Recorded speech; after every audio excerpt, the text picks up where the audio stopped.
challenge everything. Historians believed about America's most celebrated war heroes, for hidden within her great-aunt's dusty farmhouse attic lay a diary containing evidence that certain high-ranking military officials had gone to deadly lengths to rewrite history and protect reputations built on lies and betrayal. Before we jump back in, tell us where you're tuning in from, and if this story touches you, make sure you're subscribed, because tomorrow I've saved something extra special for you. The autumn rain hammered against Sarah Martinez's windshield. As she navigated the winding country road toward Millbrook Valley, her 8-year-old daughter Emma fidgeting in the back seat with a tablet that had seen better days. Sarah's hands gripped the steering wheel tighter as she thought about the mounting bills in her purse, the eviction notice that had arrived 3 days ago, and the desperate phone call to her boss begging for an advance on her salary from the diner where she worked double shifts just to keep their heads above water. The call from the attorney had come at the worst possible time, though Sarah couldn't imagine when would have been a good time for news about inheriting property from a great-aunt she barely remembered meeting. Aunt Evelyn Cartwright had been the family eccentric, the one who never married, never had children, and lived alone on a farm that seemed frozen in time from the 1940s. Sarah's mother had mentioned her occasionally, usually with a shake of the head, and comments about how Evelyn had never gotten over losing her fiancé in World War II. Now, at 29, Sarah found herself the unlikely inheritor of a property she'd never seen, in a town she'd never visited, dealing with an estate she couldn't afford to maintain. The attorney had been blunt about the situation. The farmhouse needed extensive repairs, the land was barely valuable enough to cover the property taxes, and the whole place would need to be cleared out before any potential sale. A weekend job that would hopefully provide enough equity to solve her immediate financial crisis. Emma pressed her face against the rain-streaked window as they approached the farmhouse. "Mommy, it looks like a haunted house from my storybooks," she said with the kind of excitement only an 8-year-old could muster for something genuinely creepy. Sarah had to admit her daughter wasn't wrong.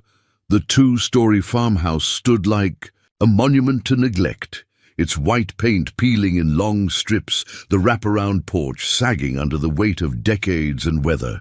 Tall grass and weeds had reclaimed what had once been a well-maintained yard, and several shutters hung at odd angles like broken wings.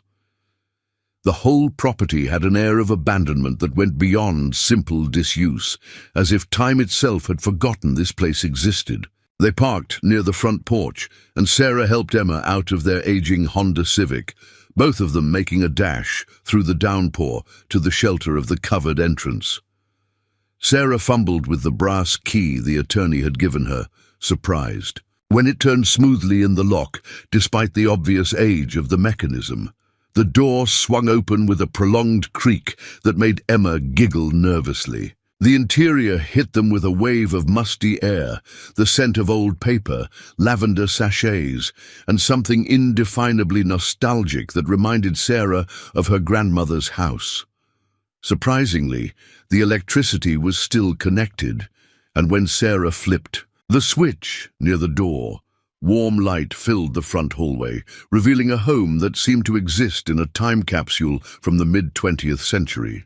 The living room was furnished with heavy wooden pieces upholstered in faded florals, doilies covering every surface, and photographs in ornate frames arranged on the mantelpiece above a stone fireplace. Everything was covered in a fine layer of dust, but otherwise appeared untouched, as if Aunt Evelyn had simply stepped out for an errand rather than passed away in a nursing home after 3 years of declining health. Emma immediately gravitated toward a bookshelf filled with old volumes, while Sarah tried to process the enormity of the task ahead of them.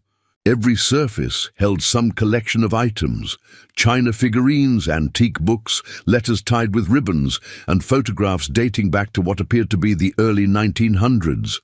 This wasn't going to be a weekend job. This was going to require weeks of careful sorting and packing.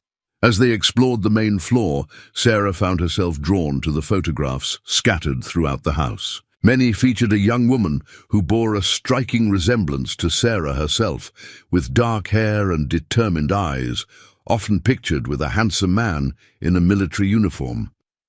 These had to be photos of Aunt Evelyn and her fiancé, the one who had died in the war and left her heartbroken for life.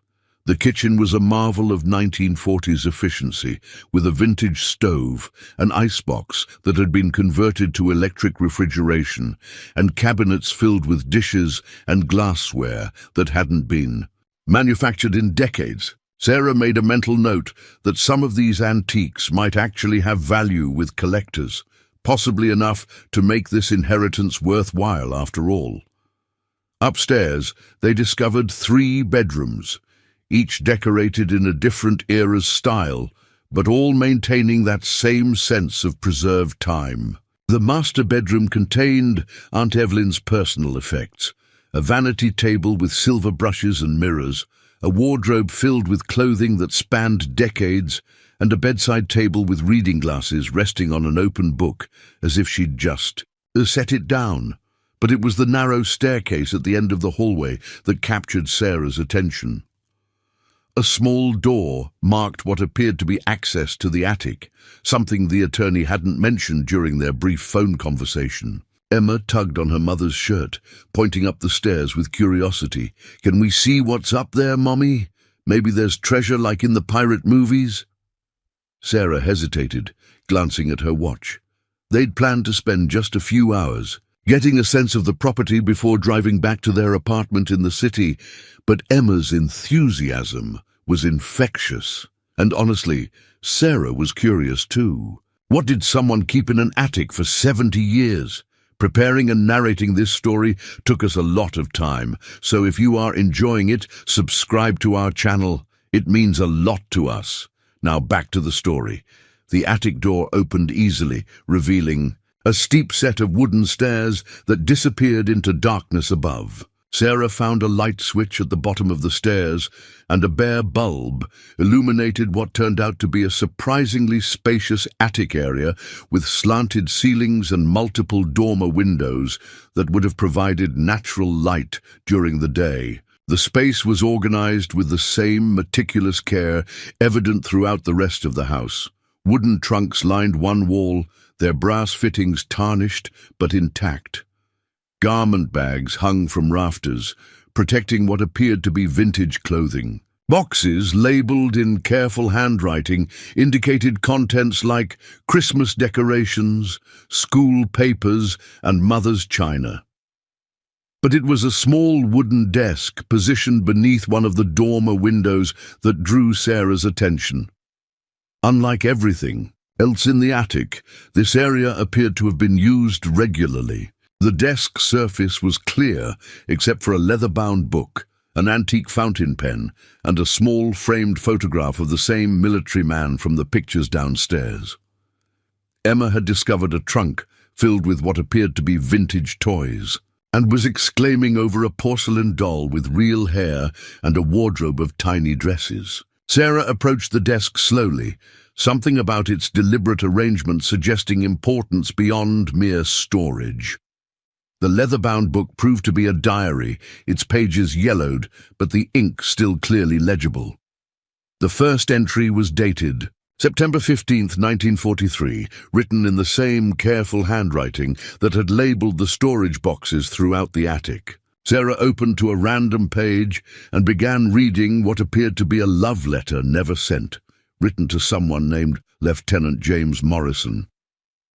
"My dearest James, another day passes without word from you, and I find myself wondering if the stories we've been told about your heroic sacrifice are the whole truth. The man who came to tell me of your death couldn't meet my eyes when he spoke of how you died.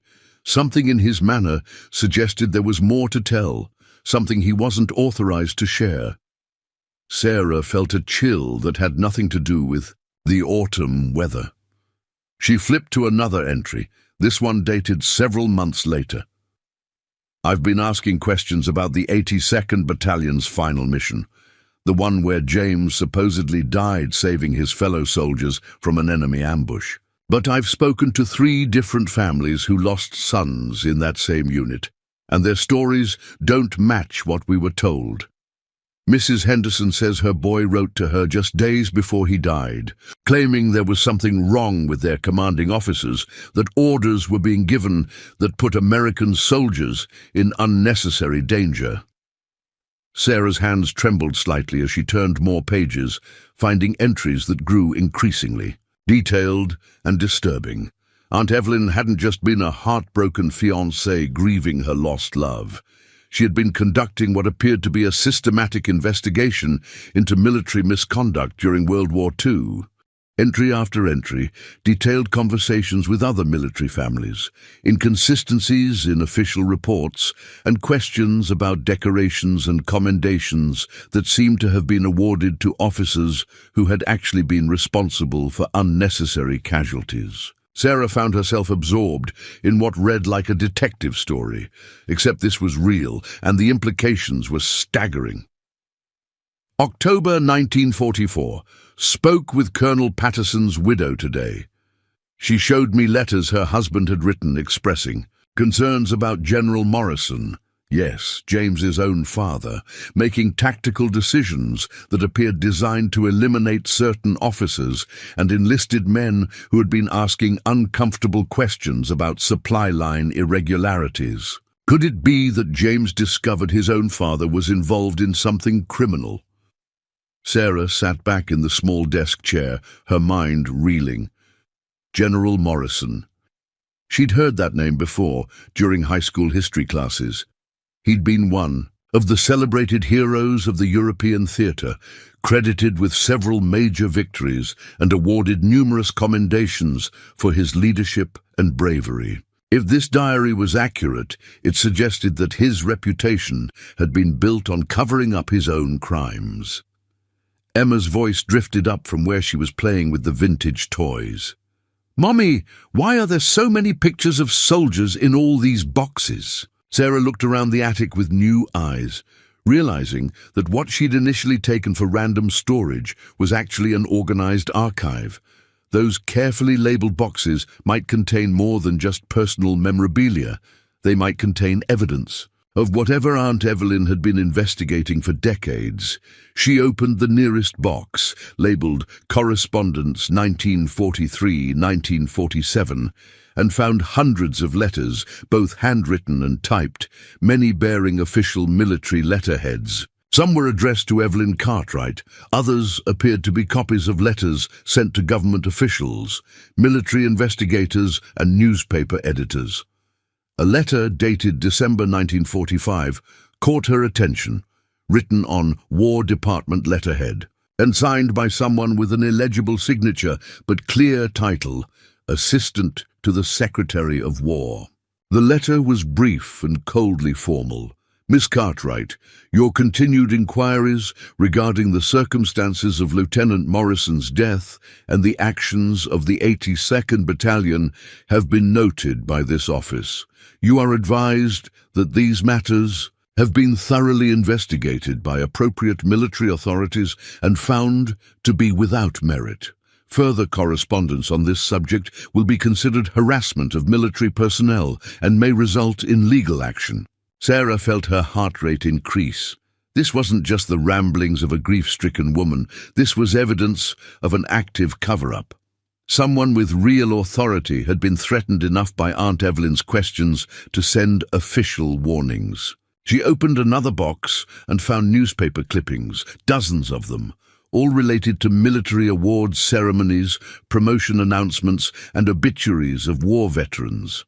Many were annotated in Evelyn's handwriting, with notes like, "Promoted immediately. After James's death, citation doesn't match reported battle location, and family says he died questioning orders." In a larger box labeled Photographs and Documents, Sarah discovered what appeared to be official military records, though how Aunt Evelyn had obtained them was unclear. Personnel files, battle reports, casualty lists, and communication logs. that painted a very different picture of certain military operations than what had been reported to the public. One document made Sarah's blood run cold. It was a communication log from the 82nd Battalion, dated just 3 days before Lieutenant James Morrison's reported death. The entries showed a series of coded messages between different command levels, and while most of the content was in military abbreviations Sarah couldn't decode, one entry was chillingly clear. 0300 hours, Lieutenant Morrison requesting immediate conference with Division Command regarding supply irregularities. Request denied. Lieutenant Morrison placed on restricted communication pending review. 3 days later, according to the official records, Lieutenant Morrison had died heroically while leading a dangerous mission to save his fellow soldiers.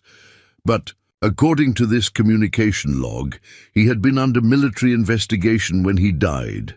Emma had grown tired of the toys and was now exploring other areas of the attic, her young voice providing a strange counterpoint to the dark discoveries Sarah was making.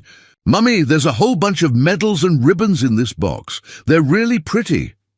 Sarah looked over to see her daughter holding what appeared to be military decorations, ribbons and medals that gleamed even in the dim attic light. She carefully took them from Emma's hands, recognizing some of the insignia from history textbooks. These weren't reproductions or commemorative items. These were actual military honors, the kind awarded to high-ranking officers for exceptional service. But why would Aunt Evelyn have someone else's military decorations? Sarah examined them more closely and found small tags attached to each one. Written in Evelyn's familiar handwriting, General Morrison Bronze Star, awarded for action during operation where 47 soldiers died unnecessarily, and Colonel Patterson, Silver Star, received promotion after silencing Lieutenant Morrison. The implications hit Sarah like a physical blow. These weren't just random military decorations, they were evidence of a systematic conspiracy that had reached the highest levels of military command.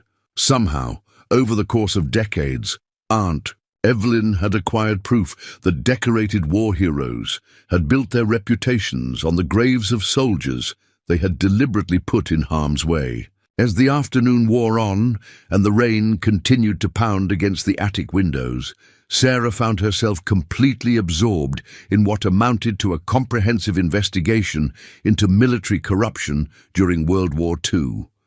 Box after box revealed evidence that certain officers had been involved in black market supply operations, deliberately ordering unnecessary missions to eliminate soldiers who had discovered their crimes, and then covering up their actions by painting themselves as heroes and their victims as casualties of war.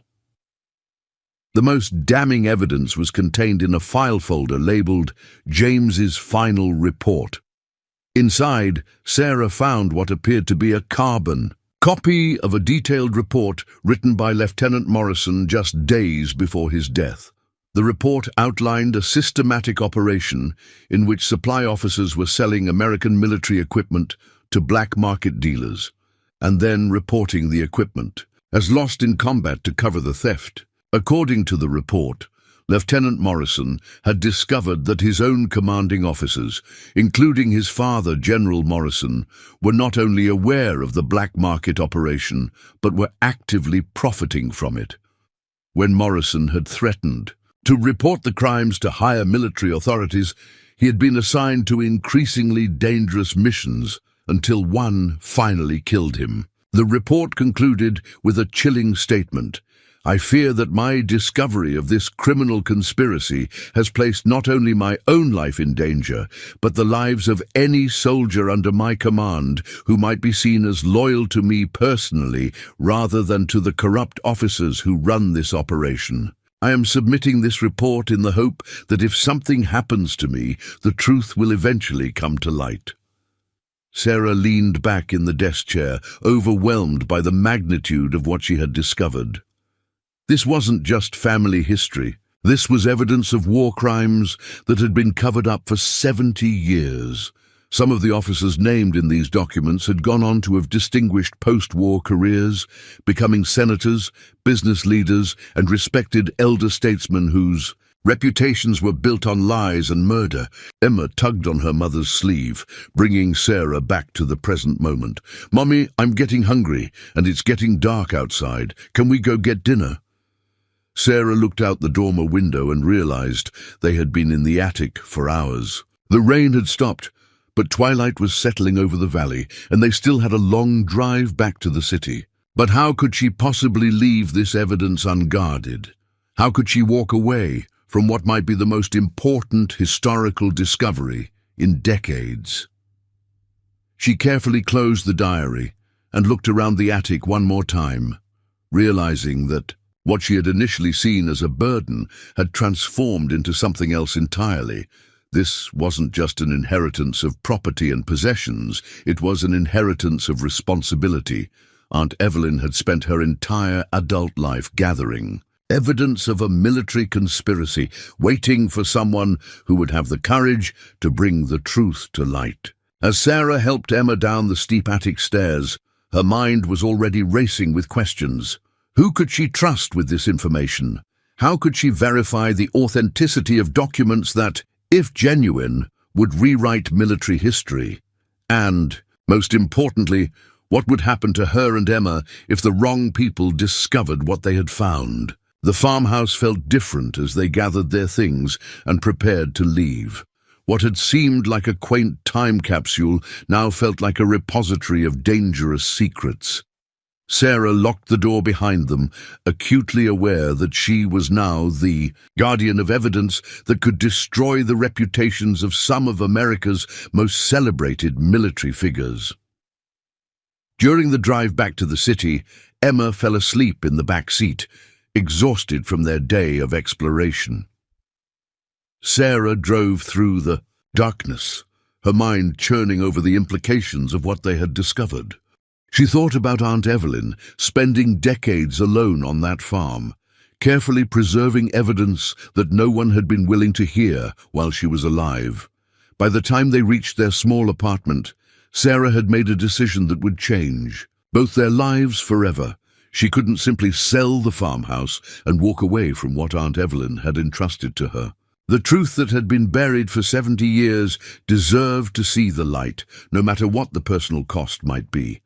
Sarah barely slept that night, her mind replaying every detail from the attic discovery. Emma had fallen asleep easily, clutching the porcelain doll they'd brought home. But Sarah found herself pacing their small apartment at 3 in the morning, wrestling with questions that seemed to multiply with each passing hour. How many families had spent 70 years believing their loved ones died as heroes, never knowing they had actually been murdered to protect a conspiracy? The next morning brought harsh reality crashing back. Sarah's phone buzzed with a text from her landlord, Mr. Kowalski, reminding her that the eviction notice still stood regardless of any inheritance she might have received. Emma needed new school clothes. Their car was making concerning noises that probably meant expensive repairs, and Sarah's shift at the diner started in 2 hours. The extraordinary discovery in Aunt Evelyn's attic felt almost surreal in the face of such mundane but pressing concerns. Yet as Sarah made Emma's breakfast and helped her get ready for school, she couldn't shake the image of that diary, those carefully preserved documents, the decades of meticulous investigation that Aunt Evelyn had conducted in isolation. How many nights had her great-aunt sat at that small desk in the attic, writing by lamplight, knowing she possessed evidence that could change history, but having no one willing to listen. During her lunch break at the diner, Sarah made a decision that surprised even herself. Instead of scrolling through social media or catching up on celebrity gossip like she usually did, she pulled out her phone and began researching military history. She started with General Morrison, the celebrated war hero who, according to Aunt Evelyn's evidence, had actually been a criminal and murderer. What she found online painted a picture of American military royalty. General Morrison had indeed been one of the most decorated officers of World War II, credited with numerous strategic victories and beloved by the men under his command. After the war, he had served as an advisor to presidents, helped establish NATO protocols, and died in 1987 with a state funeral attended by dignitaries from around the world. Multiple military bases bore his name, and his biography was required reading at West Point. But as Sarah dug deeper, she began noticing gaps in his official biography that aligned disturbingly with Aunt Evelyn's timeline. The period when Lieutenant James Morrison had supposedly died heroically was covered in his father's official records with unusual brevity. Most of General Morrison's other military operations were documented extensively, with detailed after-action reports and multiple witness testimonies. But the specific battles where his son and other questioning soldiers had died were described in vague terms, with minimal supporting documentation. Sarah's research was interrupted by her manager calling her back to work, but during the afternoon rush, she found herself distracted, thinking about patterns and inconsistencies rather than focusing on orders and tips. When a customer mentioned he was a veteran, Sarah found herself studying his face, wondering what secrets he might carry, what truths he might have witnessed that never made it into official reports. After her shift ended, Sarah picked up Emma from the after-school program and made another decision that would have seemed impossible just days earlier. Instead of heading home to their cramped apartment, she drove back toward Millbrook Valley. Emma was delighted by the unexpected adventure, chattering excitedly about returning to the treasure house and asking if they could bring the porcelain doll more friends from the attic. This time, Sarah approached the farmhouse with purpose rather than reluctant obligation. She had stopped at an office supply store and purchased several large plastic storage containers, file folders, and a digital camera. If she was going to understand what Aunt Evelyn had discovered, she needed to organize the evidence systematically and create backup copies of everything. The attic felt different in the evening light, filtering through the dormer windows. What had seemed mysterious and overwhelming the day before now appeared manageable, like a puzzle waiting to be solved.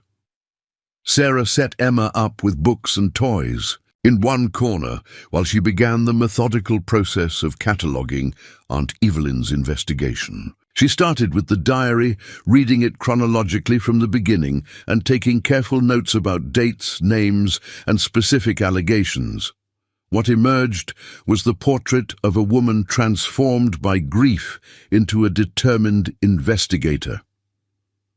The early entries showed Evelyn struggling with disbelief and heartbreak, but gradually her writing became more analytical, more focused on facts and evidence rather than emotion. By 1945, Evelyn's entries read like professional intelligence reports. She had developed a network of contacts among military families, veterans, and even some active duty personnel who shared her suspicions about corruption in certain units. Her investigation had expanded far beyond her personal loss to encompass a systematic analysis of suspicious deaths, unearned promotions, and supply irregularities across multiple military operations. One entry from late 1945 particularly caught Sarah's attention. Received letter today from Sergeant Williams, who served under Colonel Patterson during the period when James died. He confirms that Lieutenant Morrison had been asking questions about supply discrepancies and had been scheduled for transfer to a desk assignment just before being suddenly reassigned to the fatal mission.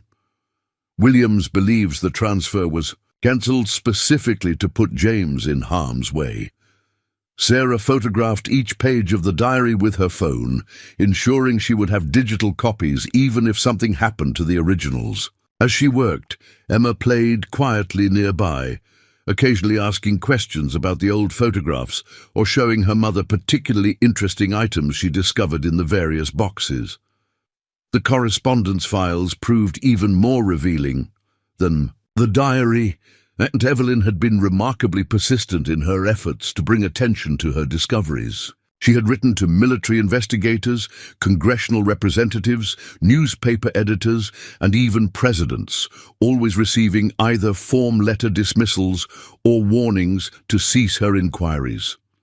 But some of the letters she had received suggested that her investigation had hit uncomfortably close to the truth. A 1947 letter from a military attorney was particularly ominous. Miss Cartwright, your continued attempts to malign the reputation of decorated war heroes through unsubstantiated allegations has come to the attention of parties who are prepared to take legal action to protect the honor of men who served their country with distinction. You are advised to cease these activities immediately. More disturbing were the personal letters from other military families who had initially shared information with Evelyn, but then suddenly stopped corresponding. Several sent brief notes asking her never to contact them again, with phrasing that suggested they had been pressured or threatened into silence. One letter from 1948 particularly chilled Sarah. Dear Miss Cartwright, I cannot continue our correspondence regarding my husband's death. Circumstances have changed in ways that make further discussion impossible. I have been offered a generous widow's pension that will ensure my children's education, contingent upon my agreement to never discuss the details of my husband's service or death. I'm sure you understand that my children's welfare must come first. Sarah realized she was witnessing the systematic silencing of anyone who might corroborate Aunt Evelyn's evidence. The conspiracy hadn't just covered up crimes. It had methodically eliminated potential witnesses through a combination of bribes and threats that had been devastatingly effective. As the evening progressed, Sarah organized the evidence into categories: personnel files, communication logs, witness testimonies, financial records, and what appeared to be stolen or leaked official documents. The scope of Aunt Evelyn's investigation was staggering. She had somehow obtained internal military communications, classified after-action reports, and even financial records showing unusual payments to officers' bank accounts during the periods when the alleged crimes had occurred. Emma had fallen asleep on a pile of vintage quilts she had discovered in one of the trunks, her small form peaceful among the accumulated secrets of 7 decades. Sarah covered her daughter with a soft throw and continued working by lamplight, feeling a strange connection to Aunt Evelyn, who had spent countless nights in this same space, pursuing truth despite the personal cost. One file folder labeled Modern Connections proved to contain the most potentially explosive information. Aunt Evelyn had apparently continued her investigation well into the 1980s, tracking how the conspirators and their families had leveraged their war records into post-conflict success. Several had become senators, cabinet members, and business leaders.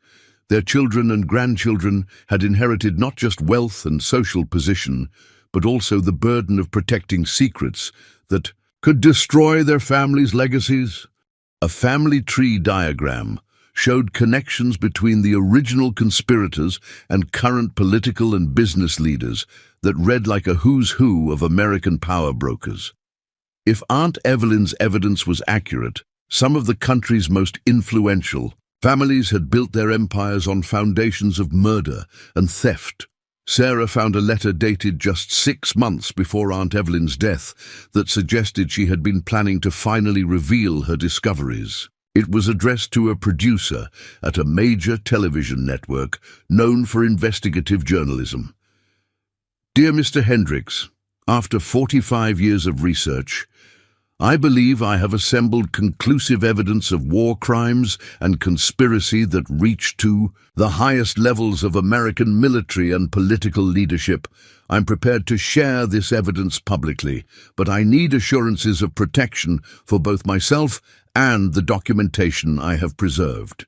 There was no response letter in the files, suggesting that either the producer had never replied or that Aunt Evelyn had died before the correspondence could continue.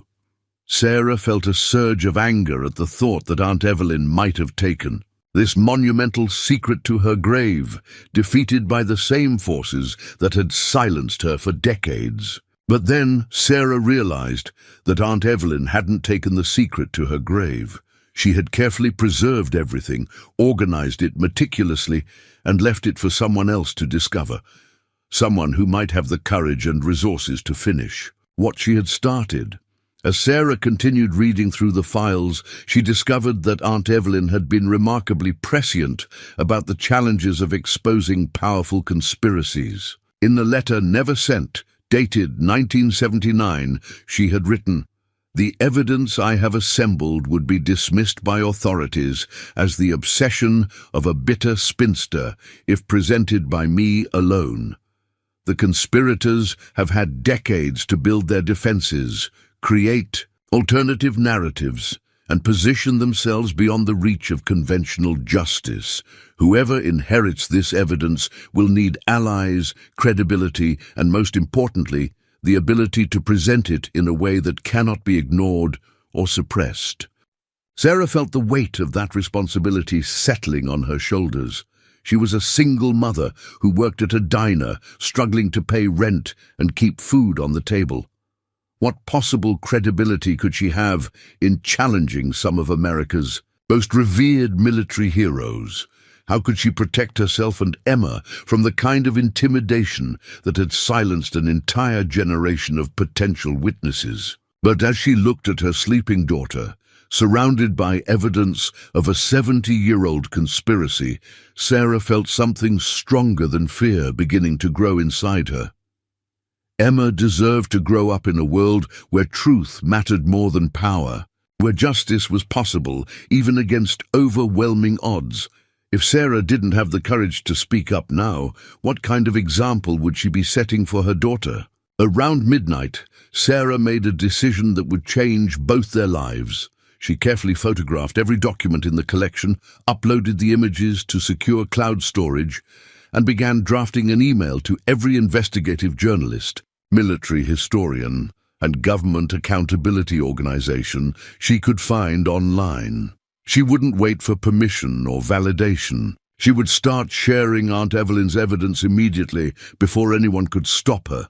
But as she composed her first email, a sound from outside made her freeze. A car engine running quietly in the distance but gradually getting closer. Sarah realized that their car was the only one that should be on this isolated country road at this hour. She turned off the attic lights and moved carefully to one of the dormer windows. Through the darkness, she could see headlights moving slowly up the road toward the farmhouse. The vehicle stopped at the property line, its lights illuminating the house for several long minutes before finally turning around and driving away. Someone had been checking to see if anyone was at the farmhouse, and Sarah had a sinking feeling that their return visit hadn't gone unnoticed. She gently woke Emma and gathered their things, her heart pounding as she realized they might not be as safe as she had assumed. But as they quietly left the farmhouse and drove back toward the city, Sarah felt something she hadn't experienced in years, a sense of purpose that transcended her personal struggles.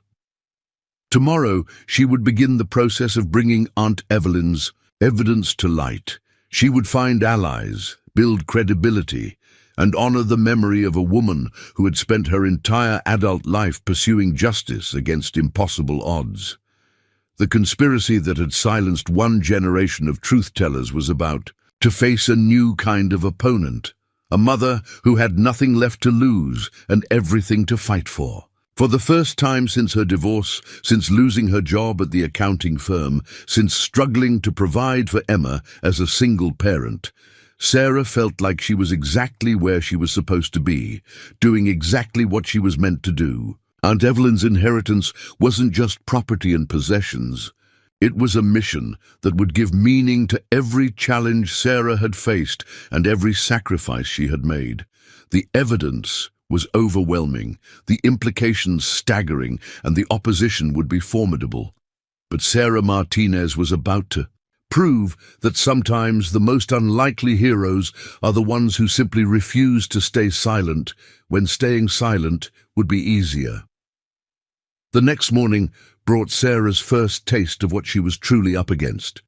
Her email inbox, which she had filled with carefully crafted messages to journalists and historians the night before, contained a series of responses that chilled her to the bone.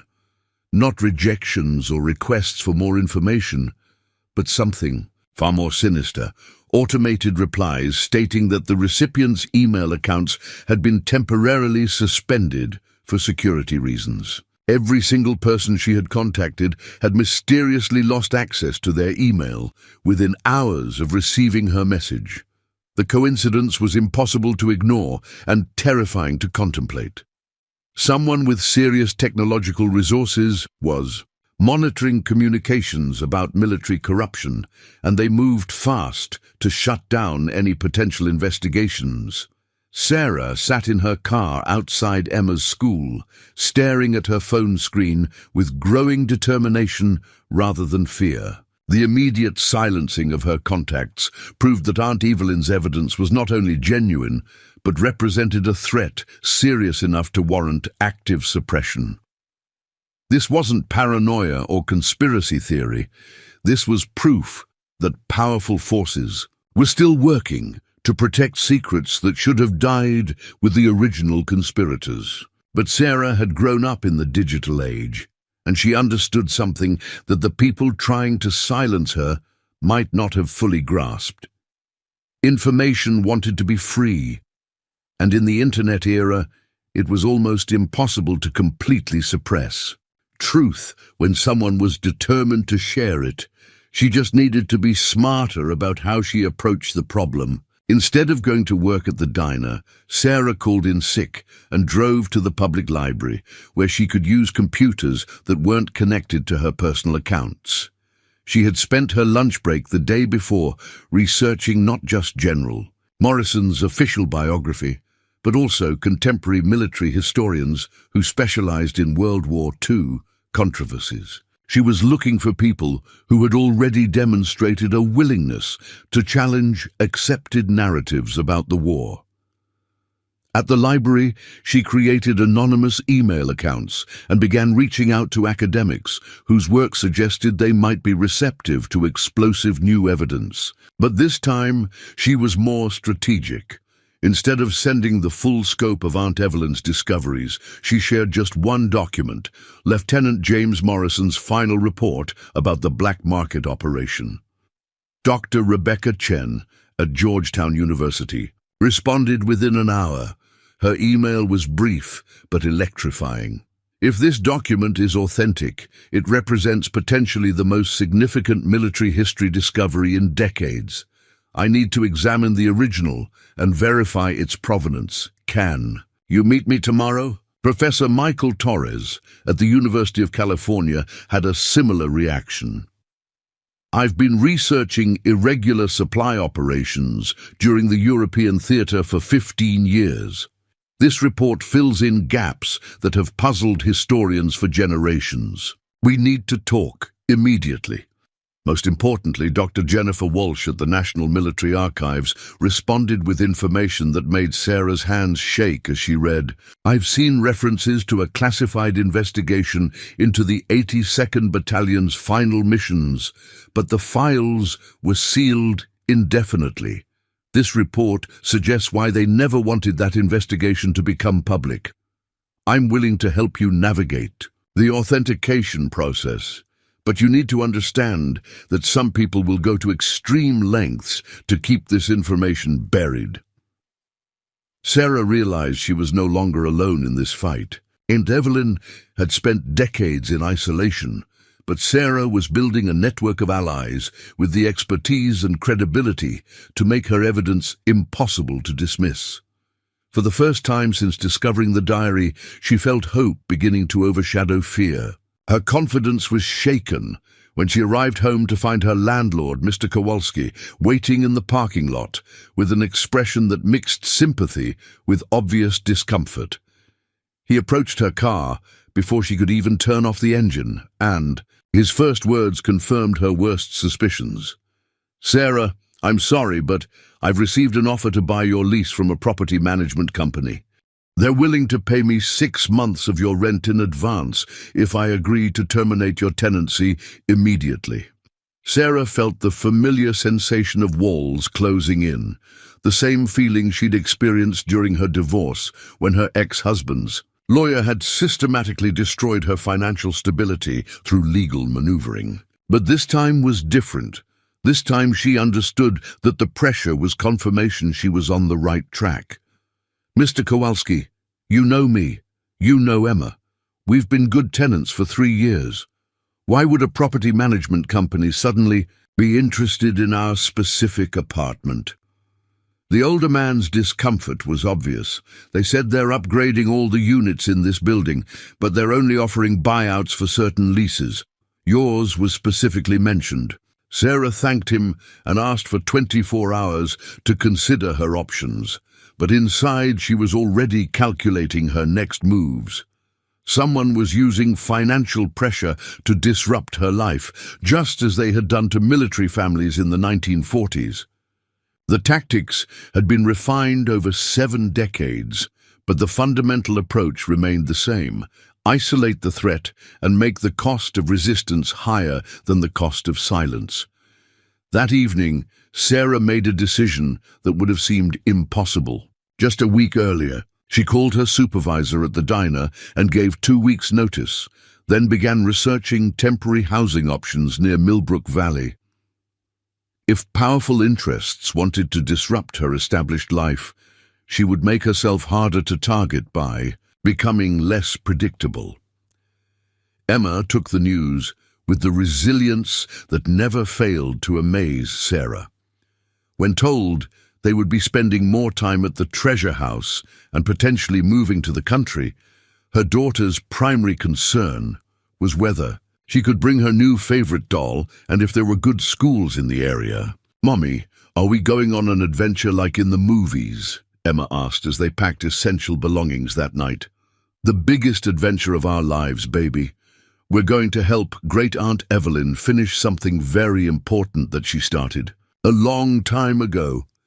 Emma nodded solemnly, as if she understood the gravity of their situation better than an 8-year-old should.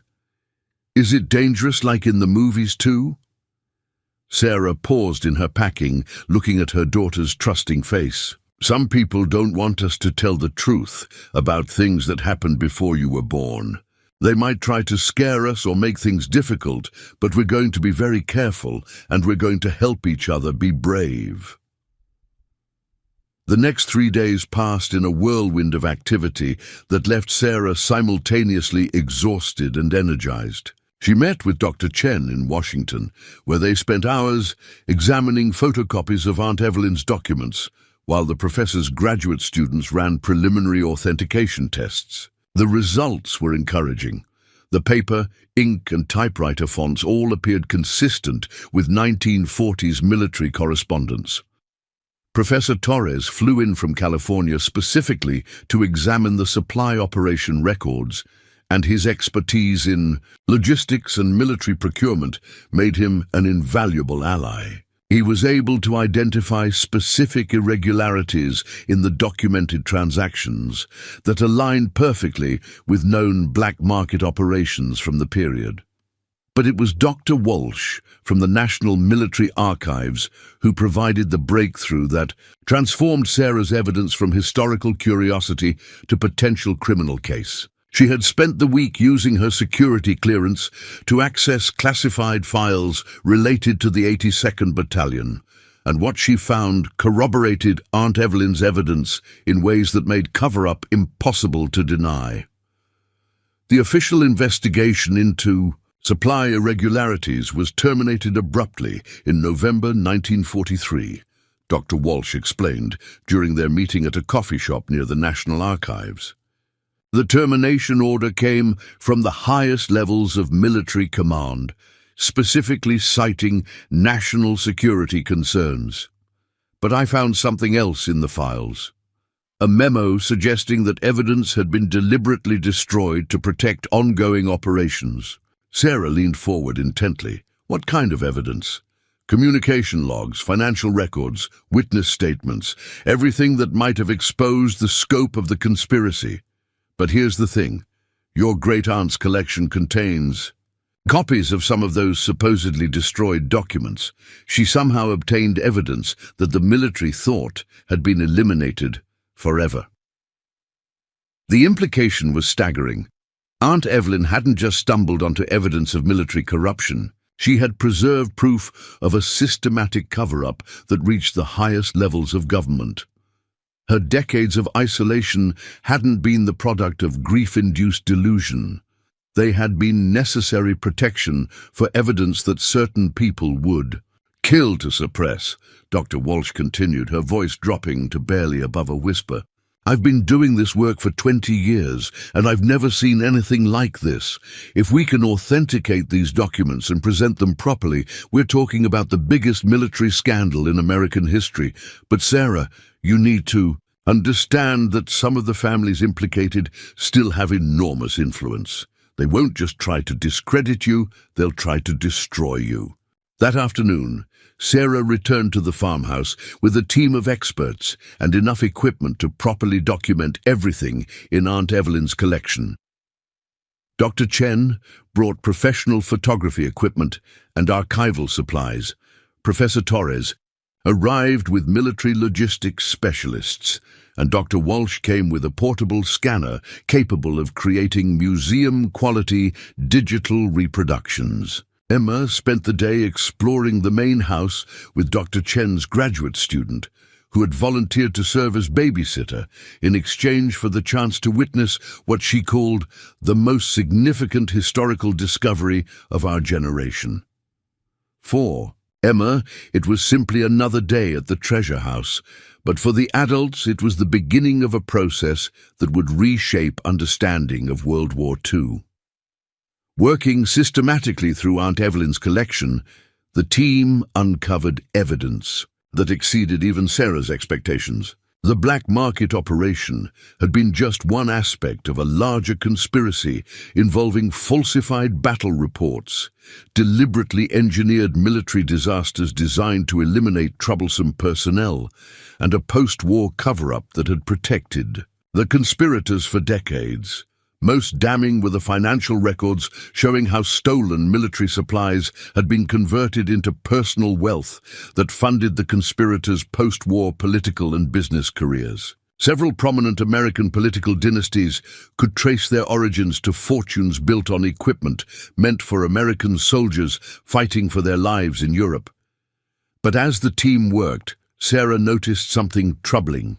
Cars had been passing the farmhouse more frequently than seemed normal for such a remote road. Some slowed down as they passed, and she caught glimpses of passengers taking photographs of the vehicles parked outside. By evening, she was certain they were being watched. Dr. Walsh confirmed her suspicions. I've been monitoring communications about our research through back channels. There's definitely awareness at high levels that something significant is happening here. We need to accelerate our timeline and get this evidence into multiple secure locations immediately. That night, while Emma slept in the guest room surrounded by her collection of dolls and toys, Sarah and her allies worked until dawn, creating multiple backup copies of every document, photograph, and piece of evidence in Aunt Evelyn's collection. They uploaded encrypted files to servers in different countries, mailed physical copies to safety deposit boxes in multiple states, and prepared comprehensive documentation packages for journalists, prosecutors, and military investigators. Professor Torres made an observation that crystallized the magnitude of what they were attempting. We're not just challenging historical interpretation. We're threatening the foundational narratives that some of America's most powerful families have built their identities around. This isn't academic research anymore. It's warfare. Sarah understood that he was right, but she also understood something equally important. They had already passed the point of no return. The evidence was too compelling, too well documented, and now too widely distributed to be suppressed through traditional intimidation tactics. Aunt Evelyn's 70-year investigation was finally going to see the light of day. As dawn broke over Millbrook Valley, Sarah stood on the farmhouse porch with Emma, watching the sunrise paint the sky in brilliant oranges and pinks. Her daughter pointed excitedly at a hawk circling overhead, marveling at how its wings caught the morning light. "Mummy, do you think Great Aunt Evelyn would be happy that we found her treasures?" Sarah hugged her daughter close, thinking about the remarkable woman who had spent decades alone in this house, preserving truth despite overwhelming opposition. "I think she would be very proud of us, baby, and I think she's finally going to get the justice she worked so hard for." The previous week, Sarah had been a struggling single mother facing eviction and wondering how she would provide for her daughter's future. Now, she was at the center of a historical investigation that would reshape understanding of America's most celebrated military heroes. The transformation wasn't just in her circumstances. It was in her understanding of her own capacity for courage and determination. As they prepared to leave the farmhouse for what might be the last peaceful day they would have for a long time, Sarah felt Aunt Evelyn's presence not as a ghost from the past, but as an inspiration for the future. One woman's refusal to accept convenient lies had preserved truth for 70 years. Now another woman would ensure that truth finally prevailed, no matter what forces aligned against them. The battle for justice was about to begin in earnest, and Sarah Martinez was ready to finish what Evelyn Cartwright had started so many decades ago. The confrontation Sarah had been dreading came sooner than expected, but not in the way she had anticipated. Instead of shadowy figures or legal threats, it arrived in the form of a distinguished gentleman in his 70s who knocked politely on the farmhouse door while Sarah and Emma were having breakfast in Aunt Evelyn's sunny kitchen. "Miss Martinez, I'm Richard Morrison, and I believe we need to have a conversation about some documents you've recently discovered." Sarah's blood turned to ice. Morrison, the name that appeared throughout Aunt Evelyn's evidence as both victim and perpetrator. This had to be a descendant of the conspiracy, someone with a personal stake in keeping the truth buried. She instinctively moved Emma behind her as she opened the door wider to get a better look at their unexpected visitor. The man was impeccably dressed in a way that suggested old money and political connections. His silver hair was perfectly styled, his shoes were hand-polished leather, and his manner radiated the kind of confidence that came from a lifetime of having doors opened rather than closed. But his eyes held something Sarah hadn't expected, genuine sadness rather than threat. "I'm not here to intimidate you, Ms. Martinez. Quite the opposite, actually. I'm here because I've spent 50 years wondering if someone would eventually discover what my grandfather really did during the war." Sarah's hand remained on the door handle, ready to slam it shut if necessary. "Your grandfather?" "General Robert Morrison, the war hero whose reputation was built on my great-uncle James's murder." Richard's voice carried decades of suppressed anguish. "I've been waiting my entire adult life for someone to find evidence that would finally allow me to tell the truth about my family's history." The revelation hit Sarah like a physical blow. This wasn't a descendant of the conspirators coming to silence her. This was a descendant of the victims coming to help her. She invited Richard inside, her mind racing, to process this unexpected development. Emma, with the fearlessness of childhood, immediately engaged Richard in conversation about the old photographs on Aunt Evelyn's mantelpiece. She pointed to a picture of Lieutenant James Morrison in his military uniform and asked if Richard knew the handsome soldier in the picture. "That's my great-uncle James," Richard said gently, kneeling to Emma's level. "He was a very brave man who tried to do the right thing, even when it was dangerous." As Emma wandered off to play with her dolls, Richard turned to Sarah with an expression of profound relief. "I can't tell you what it means to finally meet someone who knows the truth.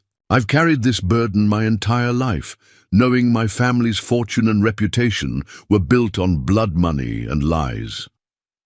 Richard explained that he had grown up hearing whispered family stories that contradicted the official narrative about his grandfather's military heroism. His grandmother, General Morrison's wife, had lived with the knowledge that her husband had orchestrated their son's death to protect his criminal enterprises. She had shared fragments of the truth with Richard's father, who had passed the burden on to the next generation. "We've been prisoners of his legacy for 3 generations, Richard said, his voice thick with emotion. Every political connection, every business opportunity, every social advantage we've enjoyed has been tainted by the knowledge that it was purchased with the lives of American soldiers. I became a military historian, specifically hoping to find evidence that would allow me to expose what really happened." Sarah studied his face carefully, looking for signs of deception or manipulation. Her experience with her ex-husband had taught her to be suspicious of men who appeared too good to be true. But Richard's pain seemed genuine, and his next revelation convinced her of his sincerity. "I've been funding my own investigation for 20 years, following the same trails your great-aunt explored. I know about the other families, the cover-up, the post-war conspiracy. What I never had was documentary evidence that could stand up to legal scrutiny." He paused, looking directly at Sarah. "What you've found in this house could finally free us all from the lies." Over the next several hours, Richard shared information that filled in crucial gaps in Aunt Evelyn's investigation.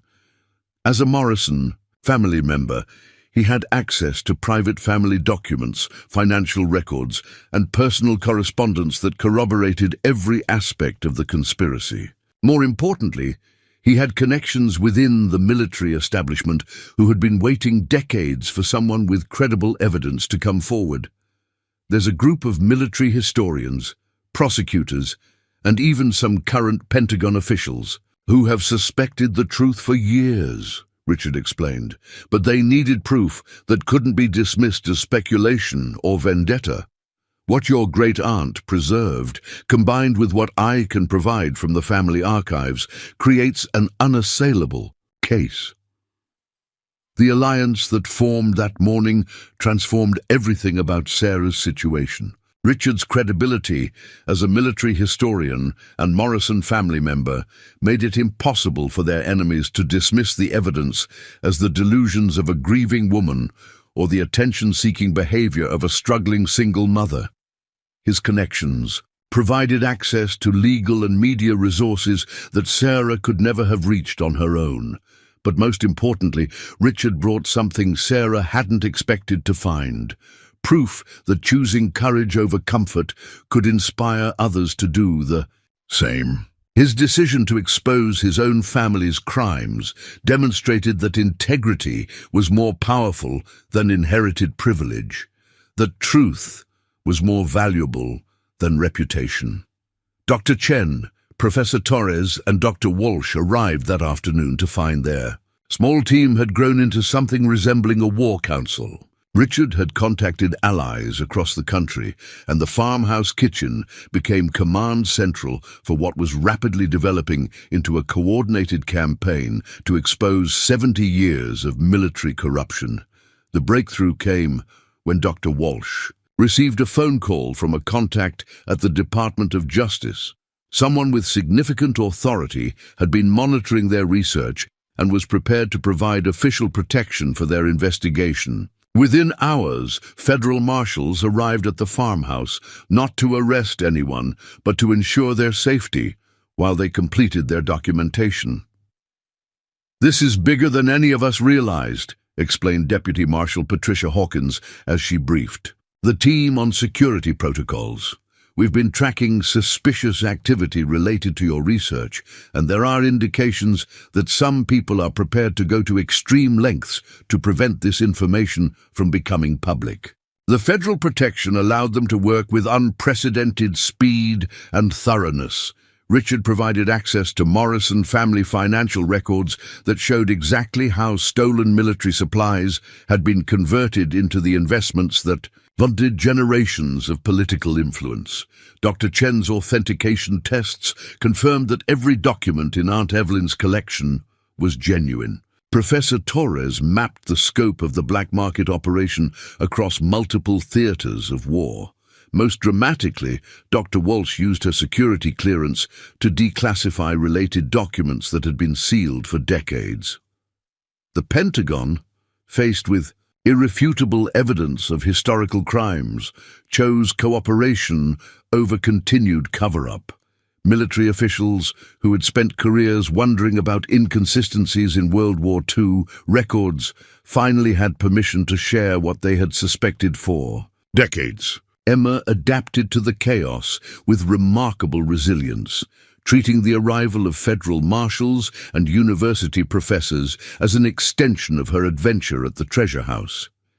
She befriended Deputy Marshal Hawkins, who taught her card games during breaks in the investigation, and helped Dr. Chen organize photographs by asking questions that sometimes led to important discoveries. "Mommy, why does the man in this picture look sad, even though he's getting a medal?"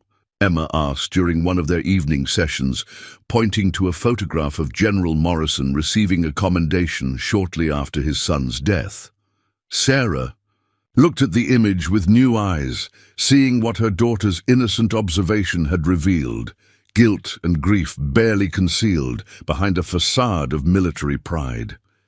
Even in his moment of public triumph, General Morrison had been unable to completely hide the cost of his crimes. The media strategy they developed was unprecedented in its scope and coordination. Rather than relying on a single news outlet that could be pressured or discredited, they prepared simultaneous releases through military publications, academic journals, major newspapers, and investigative television programs. The story would break simultaneously across multiple platforms, making suppression impossible. Richard proved invaluable in anticipating and countering the inevitable attempts to discredit their evidence. His family connections allowed him to predict which arguments would be used to defend General Morrison's reputation, and his military expertise helped them prepare responses to every potential challenge. "They'll claim the documents are forgeries," he warned during one of their planning sessions. "They'll say Aunt Evelyn was mentally unstable. They'll argue that wartime conditions made irregular activities understandable.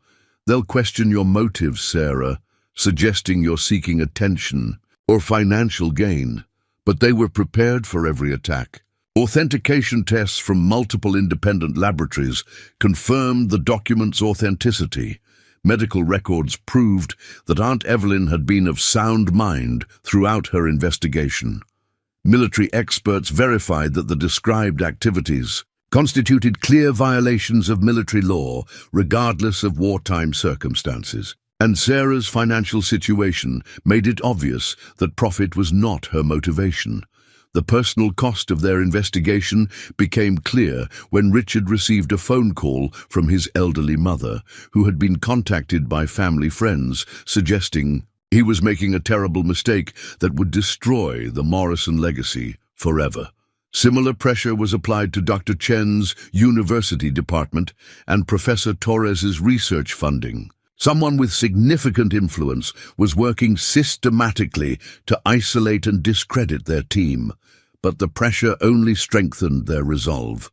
Sarah found herself becoming a more confident public speaker as she prepared for the media interviews that would accompany their revelations. Richard's decision to publicly acknowledge his family's crimes inspired other descendants of the conspirators to come forward with additional evidence. The investigation that had begun with one woman's discovery was growing into a movement that would reshape understanding of American military history.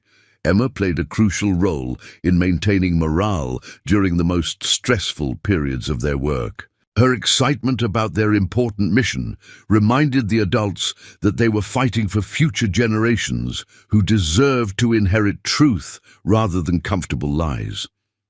When Sarah occasionally wavered under the pressure, Emma's innocent. Questions about justice and fairness reinforced her commitment to seeing their mission through to completion. The night before their coordinated media release, Sarah stood in Aunt Evelyn's attic one final time, looking at the desk where her great-aunt had spent decades pursuing justice in isolation. The space felt different now, charged with anticipation, rather than lonely determination. Tomorrow, Aunt Evelyn's life work would finally reach the audience it deserved. Richard joined her in the attic, both of them reflecting on how dramatically their lives had changed since Sarah's discovery of the diary. "Do you think she knew?" he asked quietly. "Do you think Aunt Evelyn somehow knew that her investigation would eventually connect our families in pursuit of the same truth?" Sarah touched the worn leather of the diary that had started everything. "I think she knew that truth has its own momentum. She couldn't force justice to happen in her lifetime, but she could preserve the evidence for someone who would have the courage and resources to finish what she started." They stood in comfortable silence, two people from different worlds united by their commitment to honoring the sacrifice of a remarkable woman who had never given up hope that justice would eventually prevail. Tomorrow would bring challenges neither of them could fully anticipate, but they faced the future with the confidence that comes from knowing you're fighting for something larger than yourself. Emma's voice drifted up from downstairs, where she was helping Deputy Marshal Hawkins. "Prepare hot chocolate for everyone. Mommy, is tomorrow when we tell the whole world about Great-Aunt Evelyn's treasures?" "Yes, baby," Sarah called back. "Tomorrow, the whole world learns about the treasures that were hidden for 70 years. As they prepared to leave the attic, Sarah felt Aunt Evelyn's presence one final time, not as a ghost, but as a benediction. The lonely vigil was over. The truth was about to be free, and the woman who had preserved it through decades of opposition would finally receive the vindication she had earned through her unwavering commitment to justice. The inheritance that had seemed like a burden just 2 weeks earlier had revealed itself to be the greatest gift Sarah had ever received, the opportunity to complete a mission that would honor the past, serve the present, and protect the future. Tomorrow, the world would learn that some truths are too important to remain buried, no matter how long it takes for them to see the light. The morning of their coordinated media release dawned clear and crisp, with autumn sunlight streaming through the farmhouse windows in a way that seemed to bless their mission. Sarah woke to find Emma already dressed and sitting at Aunt Evelyn's kitchen table, carefully arranging her collection of dolls, as if they were an audience waiting for an important announcement. "Today's the day we make Great-Aunt Evelyn famous, isn't it, Mommy?" Emma asked, with the kind of pure excitement that only children could bring to world-changing events. Sarah nodded, feeling a mixture of anticipation and nervousness that reminded her of her college graduation day, when endless possibilities had stretched ahead of her. But this was bigger than personal achievement. This was about fundamentally changing how America understood its own history. Richard arrived early, accompanied by a woman Sarah hadn't met before. Senator Patricia Williams, chair of the Senate Armed Services Committee. The senator's presence transformed the farmhouse kitchen into something resembling a war room, complete with secure phones, laptops, and stacks of documentation that would reshape military historiography.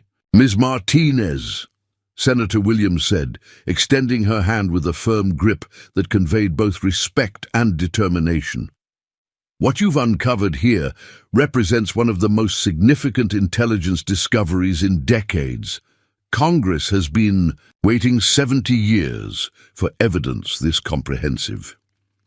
The senator explained that their investigation had triggered a broader review of classified military records, revealing a pattern of corruption that extended far beyond General Morrison's conspiracy. Multiple congressional committees were preparing investigations into historical military crimes, defense contractor fraud, and the systematic cover-up of evidence that should have been made public decades ago. Your great-aunt's work didn't just expose one conspiracy, Senator Williams continued, studying the organized evidence that covered every surface of the kitchen. She documented the blueprint for how military-industrial corruption operates, how it protects itself, and how it perpetuates across generations. This information will inform anti-corruption efforts for decades to come. The media response exceeded even their most optimistic projections. Dr. Chen coordinated with television producers who had moved up their broadcast schedules to accommodate the breaking story. Professor Torres worked with military publications, whose editors recognized they were witnessing the most important military history revelation since the Pentagon Papers. Dr. Walsh managed relationships with government officials who were grateful to finally address historical injustices that had haunted institutional memory for generations. But it was Richard's decision to appear on camera as a Morrison family member that provided the emotional impact their story needed to reach beyond academic circles. His willingness to publicly acknowledge his grandfather's crimes, forfeit his family's unearned reputation, and support prosecution of historical war crimes demonstrated a level of moral courage that resonated with audiences across political divides. I could have lived my entire life enjoying the benefits of my grandfather's stolen valor, Richard said during his first television interview, sitting in Aunt Evelyn's living room surrounded by the evidence she had preserved. But enjoying privileges built on the graves of murdered American soldiers would have made me complicit in his crimes. Some legacies are too toxic to inherit.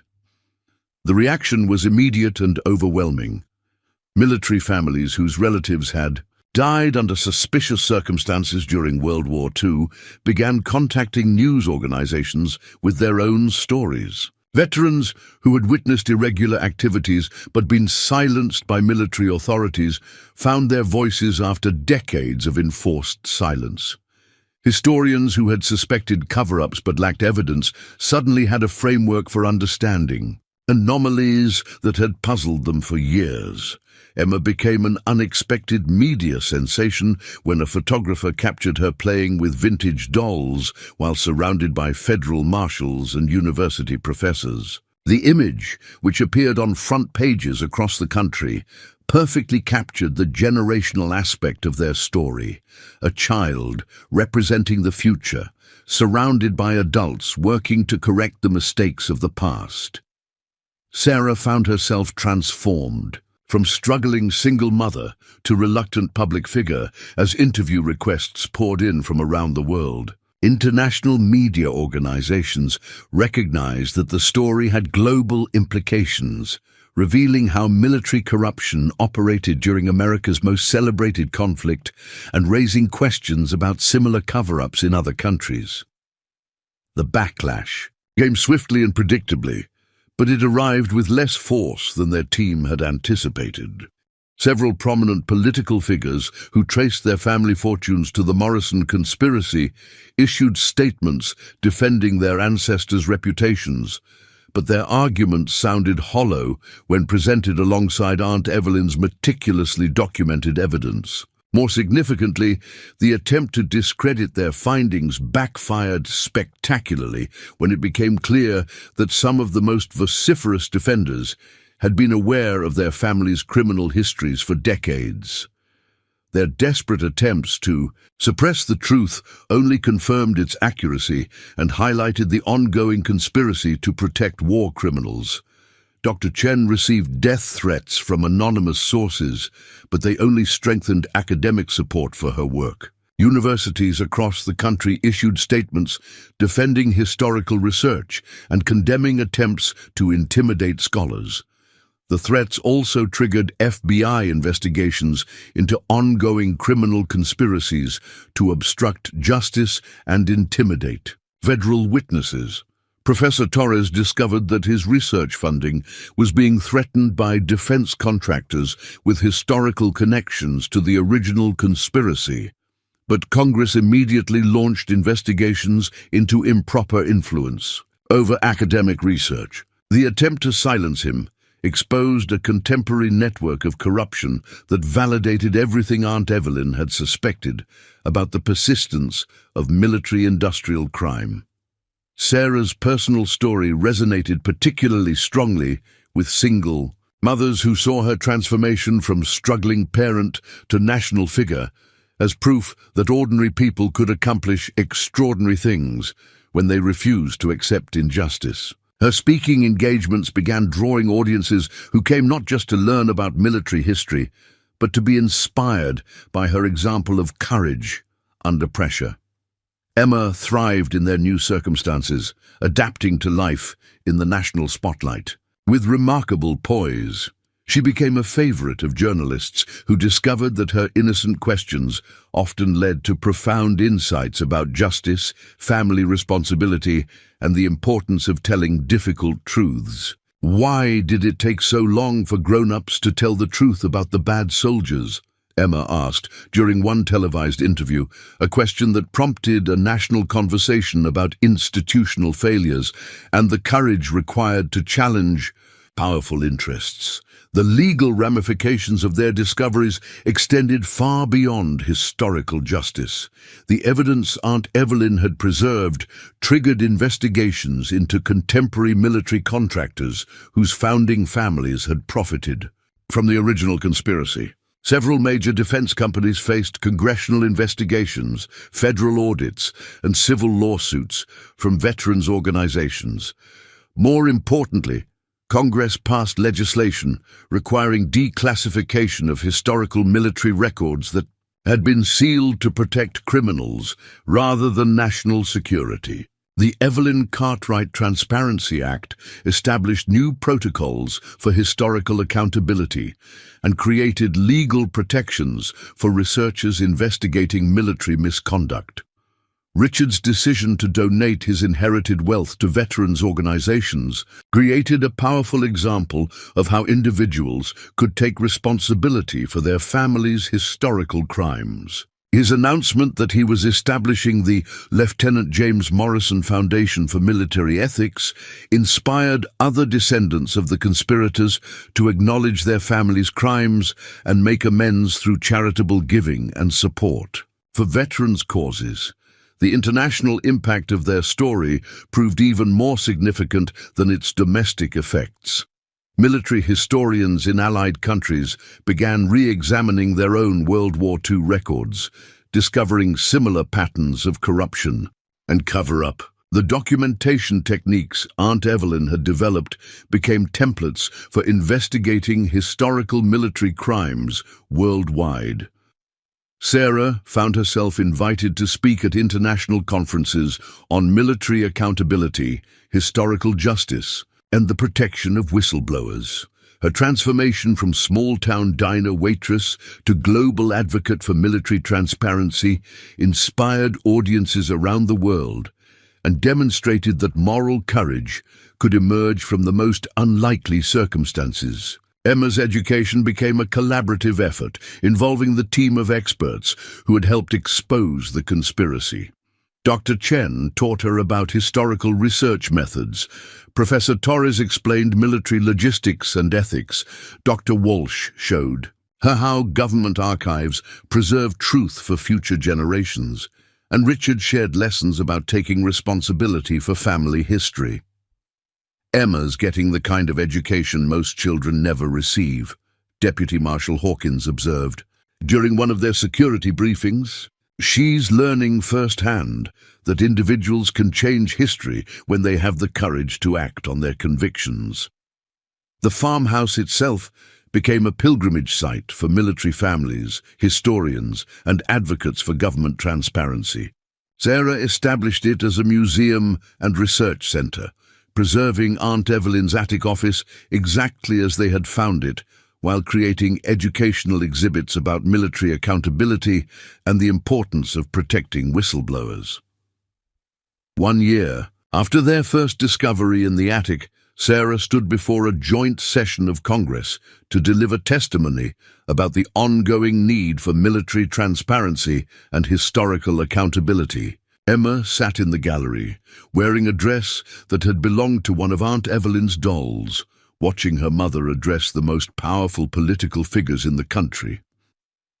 My great-aunt Evelyn Cartwright spent 70 years preserving evidence that powerful people hoped would disappear, Sarah testified, her voice carrying to every corner of the historic chamber. She died believing that truth was more important than convenience, that justice was worth pursuing even when the odds seemed impossible, and that individual courage could ultimately triumph over institutional corruption. Sarah paused, looking up at Emma in the gallery, then continued with words that would be quoted in history textbooks for generations to come. "We inherited more than documents and photographs from Aunt Evelyn. We inherited the responsibility to ensure that truth-tellers are protected, that historical crimes are acknowledged, and that future generations receive honest accounts of their past rather than comfortable lies." The standing ovation that followed lasted nearly 10 minutes, with senators and representatives from both parties acknowledging that Sarah and her team had fundamentally changed how America understood military accountability. Congressional leaders announced new legislation that would strengthen protections for military whistleblowers and create permanent funding for historical transparency initiatives.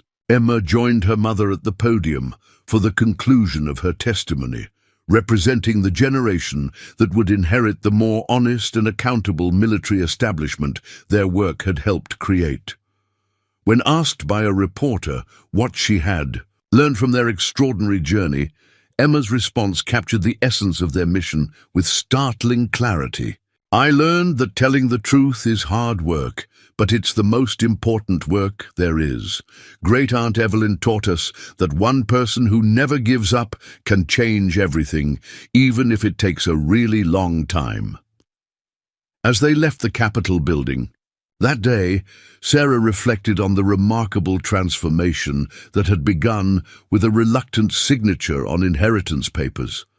The struggling single mother who had simply wanted to clear out an old farmhouse had become a national advocate for military transparency and historical accountability. The eviction notice that had once seemed like her worst nightmare had actually been the catalyst that freed her from a life of mere survival and launched her into a mission of profound purpose.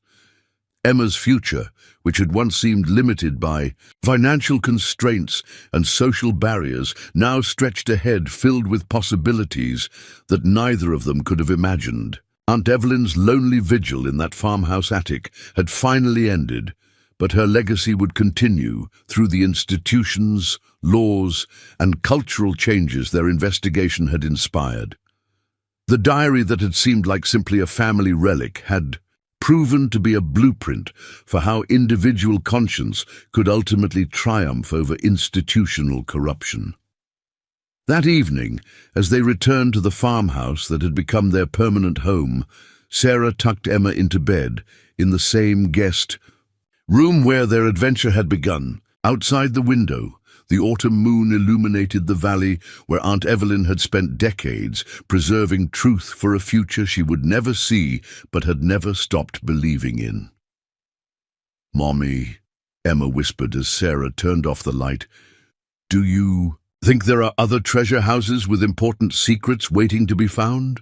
Sarah smiled, knowing that their work had inspired countless others to look more carefully at their own family histories, their own inherited responsibilities, and their own capacity for moral courage. "I think there are treasures everywhere, baby. We just have to be brave enough to look for them and strong enough to share them when we find them." The inheritance that had once seemed like a burden had revealed itself to be the greatest gift imaginable, the opportunity to complete a mission that honored the past, served the present, and protected the future. As Sarah fell asleep in Aunt Evelyn's house, she knew that some legacies were too important to remain hidden, no matter how long it took for them to change the world. 5 years after that first discovery in Aunt Evelyn's attic, Sarah Martinez stood before the newly constructed Evelyn Cartwright Center for Military Transparency, watching as the final bronze plaque was installed beside the entrance. The center, built adjacent to the original farmhouse, had become a global hub for military accountability research, hosting scholars from around the world who came to study both historical cover-ups and contemporary transparency initiatives. Emma, now 13, and possessing the confident poise of someone who had grown up at the center of historical change, helped unveil the plaque that read, "Dedicated to Evelyn Cartwright, 1920-2018, and all truth-tellers who preserve evidence of injustice for future generations to discover and address." The dedication ceremony brought together an extraordinary collection of people whose lives had been transformed by their investigation. Richard Morrison, now serving as the center's chief historian, had spent 5 years helping other military families uncover their own buried secrets.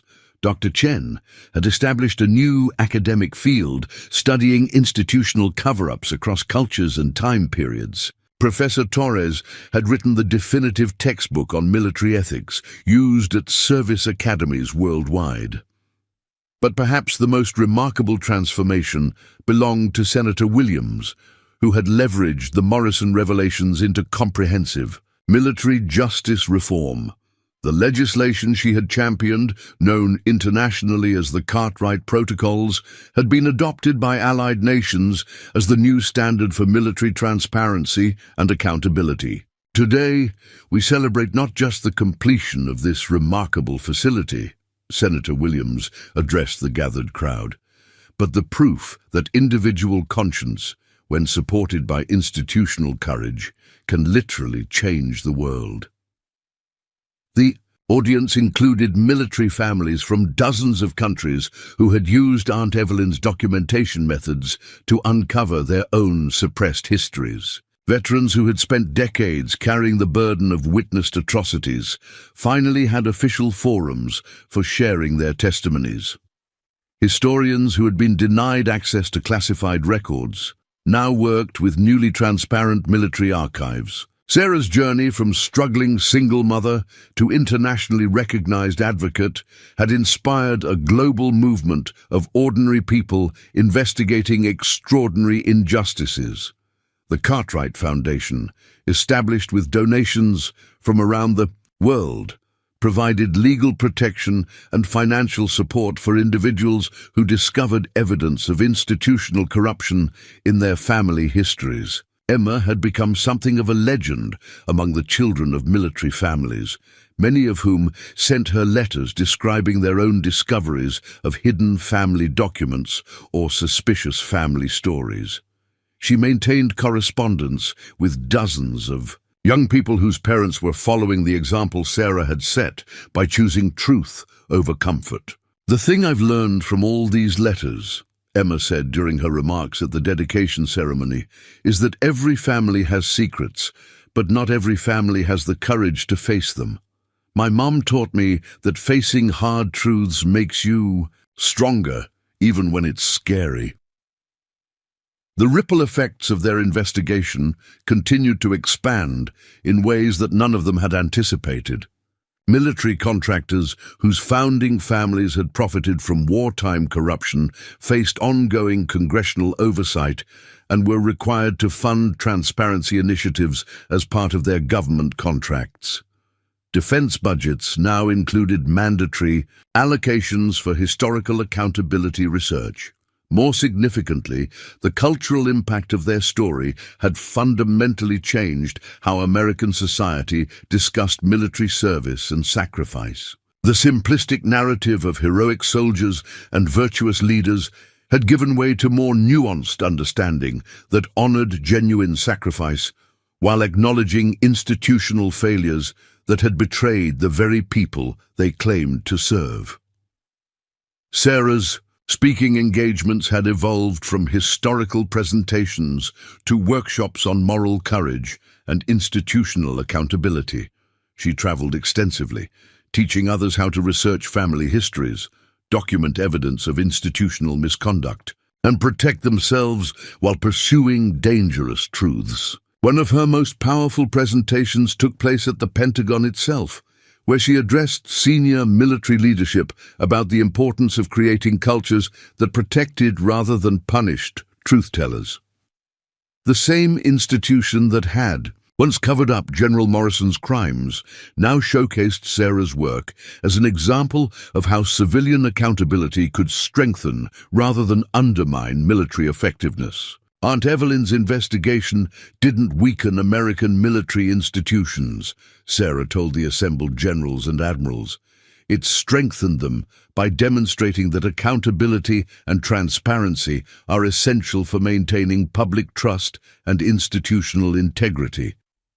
The international recognition of their work had brought unexpected opportunities for both Sarah and Emma. They had been invited to witness truth and reconciliation processes in countries recovering from conflicts, where Sarah's expertise in documenting historical injustices proved invaluable for societies seeking to heal from institutional betrayals. Emma's education had become a collaborative international effort, with scholars from around the world contributing to her understanding of history, justice, and individual responsibility. She was fluent in 3 languages, had traveled to more than 20 countries, and possessed a level of historical and political sophistication that amazed everyone who met her. But perhaps the most meaningful development was the ongoing relationship they had built with other military families whose lives had been shattered by the same conspiracy. The Morrison revelations had triggered a cascade of investigations that identified hundreds of soldiers who had been murdered to protect criminal operations, and their families finally had official acknowledgement of their losses. The annual Morrison Memorial Service, held each year on the anniversary of Lieutenant James Morrison's death, had become a gathering point for families seeking justice for suppressed military crimes. Sarah and Emma attended every year, not as celebrities, but as part of a community united by their commitment to honoring the memory of soldiers who had died protecting their integrity rather than their superiors' crimes. Richard Morrison's transformation had been perhaps the most dramatic of all. He had donated his entire inherited fortune to veterans' causes, taken a modest salary working at the Transparency Center, and devoted his life to helping other families confront their own inherited secrets. His work had inspired dozens of other descendants of military criminals to acknowledge their families' histories and make meaningful amends. Living with inherited privilege built on other people's suffering is a form of moral cancer, Richard explained during one of his frequent presentations to military ethics classes. You can pretend it doesn't affect you, but it corrupts everything you touch until you find the courage to cut it out. The farmhouse itself had become a pilgrimage site, not just for researchers and military families, but for anyone struggling with the decision to speak truth to power. Sarah had preserved Aunt Evelyn's attic office exactly as they had found it, but the rest of the house had been converted into residential facilities for researchers, guest quarters for visiting families, and meeting spaces for organizations working on military accountability issues. Emma's bedroom in the farmhouse had become a repository for letters, drawings, and gifts from children around the world whose families had been inspired by their story. The room was filled with artwork depicting courage, justice, and truth-telling, created by young people who understood that individual actions could have global consequences. The establishment of the Transparency Center had also created unexpected economic benefits for Millbrook Valley. The small town had transformed from a forgotten rural community into a destination for international visitors interested in military history and institutional accountability. Local businesses thrived, serving the steady stream of researchers, journalists, and military families who came to study at the center. Sarah's relationship with the local community had evolved from outsider to beloved neighbor to respected leader. She served on the town council, supported local schools, and had helped establish Millbrook Valley as a model community for military family support services. Her presence had attracted other military accountability advocates to the area, creating a concentration of expertise that benefited veterans throughout the region. The legal ramifications of their discoveries continued to unfold years after their initial revelations. Class action lawsuits filed by families of murdered soldiers had resulted in unprecedented settlements from defense contractors and government agencies. The financial compensation, while it could never restore lost lives, provided resources for veteran support services and military accountability research. More importantly, the legal precedents established by their case had made it significantly easier for future truth-tellers to challenge institutional cover-ups. The Cartwright Legal Defense Fund provided free legal representation for whistleblowers and family members investigating military misconduct, removing financial barriers that had previously protected corrupt institutions. Emma's role in their ongoing work had evolved as she matured.